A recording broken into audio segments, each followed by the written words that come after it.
C'est un réseau qui vise à surveiller quels sont les polluants dans l'air que nous respirons chaque jour, et puis à donner une information ou une alerte sur ces niveaux, et enfin à sensibiliser à tous les aspects qui peuvent venir contribuer à polluer notre air ambiant.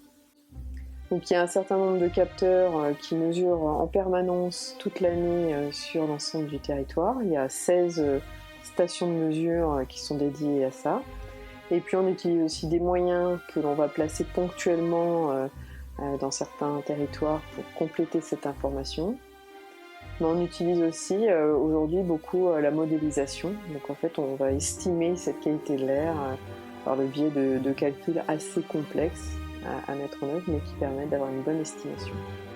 Alors il y a une quinzaine de polluants qui sont réglementés au niveau européen parce qu'ils sont reconnus pour avoir des effets sur la santé. Ça ne veut pas dire qu'ils sont les seuls, mais en tout cas ceux-là on en est sûr. Parmi cette quinzaine de polluants, il y en a, on va dire, 3 qui posent encore des problématiques importantes. Donc il y a surtout les particules fines. Donc, elles ont été déclarées cancérigènes avérées l'année dernière, mais il y avait déjà des suspicions depuis un certain temps. Il y a l'ozone, qui est plutôt, lui, dans la période estivale présent, et qui est un irritant pulmonaire et de toutes les muqueuses, en fait.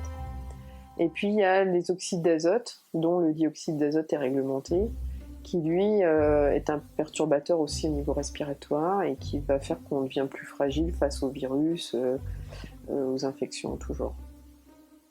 Alors il y a 2 niveaux en général d'alerte pour la pollution. Il y a un premier niveau qui va être avec des effets à court terme pour les personnes dites sensibles, donc les asthmatiques, les insuffisants respiratoires cardiaques, les jeunes enfants et les personnes âgées qui sont donc plus fragiles. Donc il existe un seuil pour les particules, l'ozone et le dioxyde d'azote, avec des niveaux différents puisqu'ils n'ont pas un même impact à même concentration.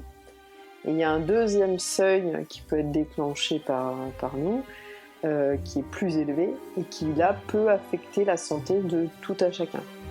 Alors on peut avoir cette information soit sur son téléphone, son smartphone, puisqu'il existe 2 applications, une pour iPhone et une pour Android.